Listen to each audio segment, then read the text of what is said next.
Good Wednesday morning. It's 6 o'clock. Welcome to Montana This Morning. I'm Victoria Hill. Thanks for starting your day with us. And good morning to our friend Miller. Now, you're done being the nice guy. Hit us with the tough news, Miller. Yeah, it's about to get cold. Now, it'll be seasonal for the next couple of days, but the big chill comes in with our second cold front, big whammy as we go into the weekend. And that's where we have a better chance of seeing maybe some snow accumulation. We're seeing some rain snow out there right now here in Billings. You can see, courtesy of the Stockman Bank weather cam, we've got some slick roads to start, so just be careful as you head out this morning. The morning commute should be okay. Maybe this afternoon, depending on what happens, it may be a bit tricky, but tomorrow morning it's going to be colder, so we could see a little bit of freezing out there, so you definitely can see some slick spots. Right now it's 34 in Billings, winds out in the northwest at about 9 miles an hour. We're coming off a record high yesterday at the airport where we hit 62 degrees. How about that? Our morning low only got down to about 42. That's even warmer than what our daytime high should be, and it was somewhat windy yesterday with gusts up to about 30 miles an hour. We can still see that as we go along today. Better chance we'll see some stronger winds tomorrow as we'll be in the wake of that front. Temperatures out there right now mainly in the 20s and 30s. We do have some teens though along the high line, and you can see the snow migrating through the area, pushing off to the east, and by this afternoon we should be rain and snow free here in Billings, but not the case right now as you take a look at that slug of moisture just draped across the area. As we take a look at the day planner, warming up into the upper 30s, which is basically where we should be for this time of the season. And again, we'll stay seasonal for the next couple of days before it gets cold.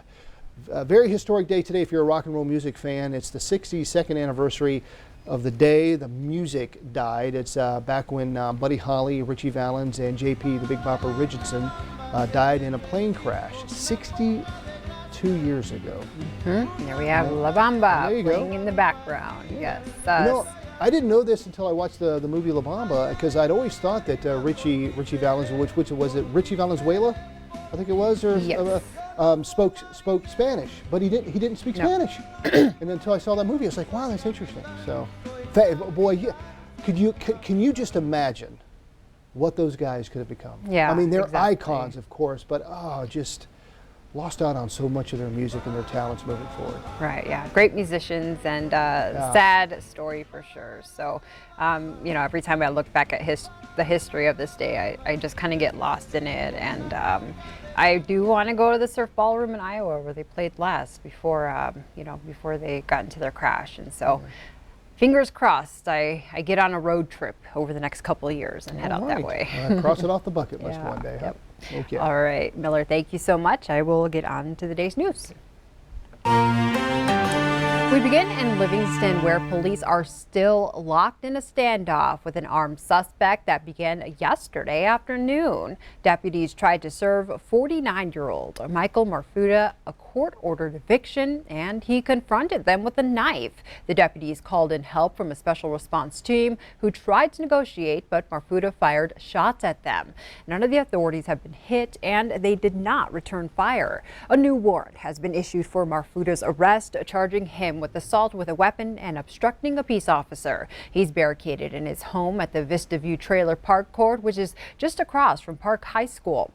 All but 2 schools will be closed in Livingston today. All neighboring homes have been evacuated, and others have been instructed to shelter in place. Washington Elementary and Winnis Elementary are the only schools that will resume classes today. And turning to some tragic news here in Billings, a 16-year-old girl is killed in a crash on Rimrock Road shortly after school got out for the day. Police say the teen was driving a Toyota sedan north on Virginia Lane on Tuesday and pulled out onto Rimrock Road, then was T-boned by an eastbound Dodge Ram pickup driven by a 19-year-old man. The girl died at the scene. Her 14-year-old passenger was sent to the hospital with injuries. 3 people were in the truck and all appeared to be okay. Police do not believe drugs and alcohol were a factor. At this time, there are no arrests and no charges.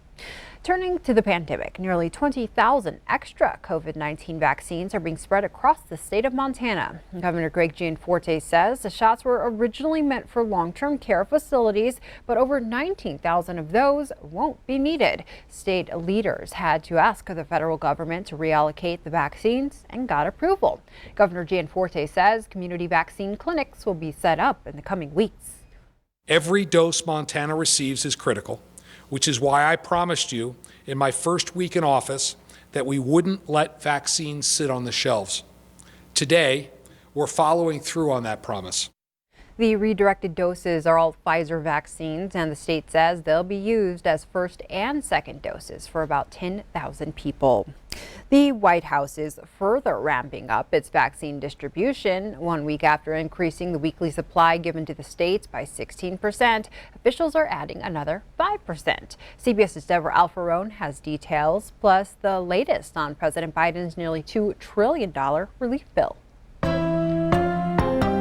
The federal government is shipping out an additional 500,000 coronavirus vaccines nationwide. So for the next 3 weeks, we will provide a minimum of 10.5 million in total doses per week. White House COVID-19 response coordinator Jeff Zients says they are also sending 1 million doses to 6,500 pharmacies starting next week. Sites are selected based on their ability to reach some of the populations most at risk. 40,000 pharmacies may eventually receive direct shipments. Health experts in Indiana hope it will help reach people that hospitals and mass vaccination sites might not. 90% of Hoosiers live within 10 miles of a pharmacy.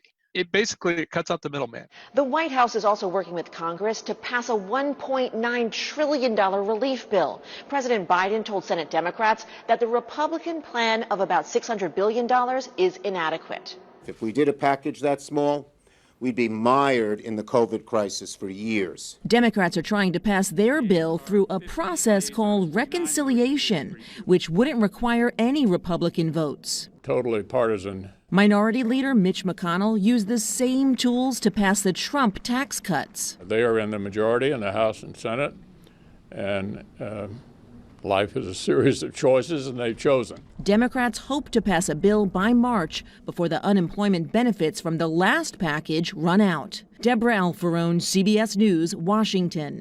Among the differences between the two proposals, the president has more money for school reopenings, larger stimulus checks for more Americans, and more comprehensive unemployment benefits. Republicans say they're concerned about the cost of the bill. Now we go to Helena to check in on the 67th legislative session. A controversial bill that would end Election Day voter registration has been approved in committee.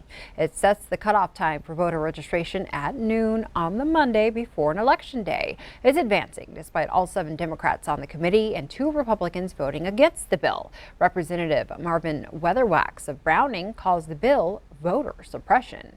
Our people all need to vote. Our people all need a voice. We were deemed citizens of the United States in 1924. We've endured fraud, intimidation, voter tax. We've endured all of those things. Now we have this little, it seems small, but it's big. The bill will be on the House floor for a debate and a vote later this week. Montanans have been able to register on Election Day since 2006. Governor Greg Gianforte says one of his goals is to lower the rate of former prison inmates returning to prison after they're released. Yesterday, lawmakers questioned the governor's new corrections director about those plans. MTN's Mike Dennison has more. The new state corrections director under Gianforte is former Gallatin County Sheriff Brian Goodkin. He was up Tuesday for his confirmation hearing before the Senate Judiciary Committee, which quickly forwarded his nomination to the full Senate. Law enforcement and local government officials and U.S. Senator Steve Daines praised Goodkin Tuesday for his record of working closely with all parties to tackle problems within the justice system. Former State Corrections Director Mike Batista said Goodkin knows that solutions to correctional problems start locally. I believe Brian's local government experience will prove to be invaluable when designing and operating a corrections system that focuses on results. I remember a conversation I had with Brian when I first started as corrections director. He encouraged me to support more mental health and substance abuse treatment locally to help and divert people from lengthy incarceration and family separations. Goodkin said the recidivism rate for Gallatin County Jail has been 20%, much lower than the state system's rate. He said his goal is to lower that rate by doing more to help ex-cons succeed outside prison walls. But when asked by Senator Dianne Sands of Missoula about the biggest challenge he'll face in meeting that goal, Gutkin said the first step will be accurately measuring the problem. And I met with our quality assurance people last week, and they went through all of these great programs, all of the evidence base, why we do what we do. And then at the end I said, okay, so how do we know they're working? And they couldn't tell me, and they said that's a weakness. Gutkin said he intends to reevaluate the entire correctional system as director and then come back in 2 years with a plan on where the department may need to change. Reported from Helena, Mike Dennison, MTN News. The full Senate is expected to easily confirm Gutkin's appointment. Looking now at some national headlines this morning, there's a new rule that just passed on the House floor, finding any member who doesn't complete security screenings before entering the House chamber. Security has tightened since the riots on January 6th, and there are metal detectors, but some lawmakers have refused to use them. Now, if they don't follow the rules, it's a $5,000 fine the first time and $10,000 if it happens again. House Speaker Nancy Pelosi says the rules are in place to keep the people's house safe. Back here in Billings, a service was held for the victims of COVID-19 who fought for their lives at St. Vincent Healthcare.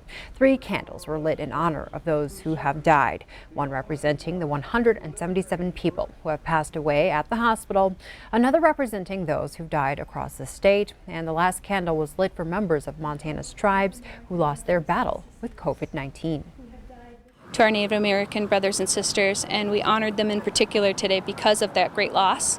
And so I hope that people see these flags as a representation of a life, that it wasn't just COVID or coronavirus or something, but it was a life that was meant, all the love that has passed between that person and all their loved ones.